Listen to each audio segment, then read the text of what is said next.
atleidimo palaiminimas.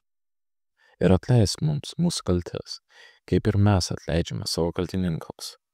Evangelija pagal Matą, 6 skyrius, 12 eilutė. Prieš kelias dienas aplankiau seną draugą. Jis yra nuostabus žmogus ir ištikimas krikščionis. Deja, tą dieną jis ėmė karščiuoti ir pasigavo gripą. Dėl to jis buvo blogos nuotaikos ir sakė tai, ko šiaip niekada nesakytų. Jis išsakė visas mano klaidas, didelis ir mažas. Pastebėjau, kad jis jaučia kartelį, kurį paprastai nekontroliuodavo. Jis buvo piktas dėl daugybę nusivylimų, kuriuos išgyveno darbe. Manau, kad jis pats nežinojo, jog visa tai yra jo širdyje. Dabar viskas iškilo į paviršių ir buvo galima nuo viso to apsivalyti. Tarp mūsų krikščionių yra daug pykčio, nusivylimų ir kartelių. Mes turime tam priežasčių. Bet Jėzus sako, mes turėtume atleisti, antraip kartelis ir širdies neapykanta sugrauš tikėjime, džiaugsmą ir atims bet kokią ramybę. Mes žinome tuos svarbus dalykus, kurie mums tikrai pakenkia, ir mes nerasime ramybės tol, kol neatleisime. Bet viską sugadina maži dalykai, juk tai mažos laputės sugadina vynuogyno. Mes jų nepastebime, mes pripratę prie dalykų, kurie neteisingi.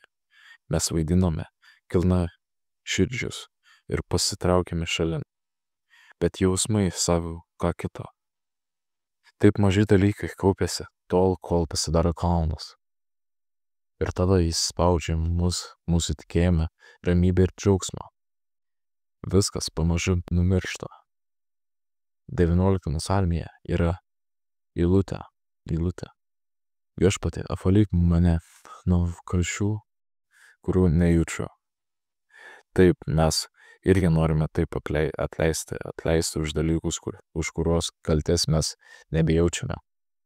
Apskritai mes atleidžiame viską ir visiems, nes negalime visko visiems prisiminti, o galbūt netgi geriau, kad nuolat negalvojame apie blogus dalykus. Tada, kai vėl prisiminsime kažką, kas nutiko praeitį, mes ir iš karto galvosime apie šį atleidimą. Taip, brolis man tai padarė, tiesa, bet aš esu apsisprendęs visiems atleisti, taip pat ir jam.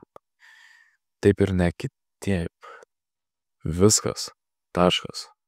Aš daugiau nenoriu to apsikrauti ir apie tai galvoti. Taip, kiekvieną kartą mano širdis tampa šiek tiek laisvesnė, kol joje atsiranda pakankamai vietos džiaugsmai ir dangiškai ramybei. Taip, verta gyventi su Jėzumi, kalbėti su juo, gauti atsakymus ir jo palaiminimą. Aleliuja.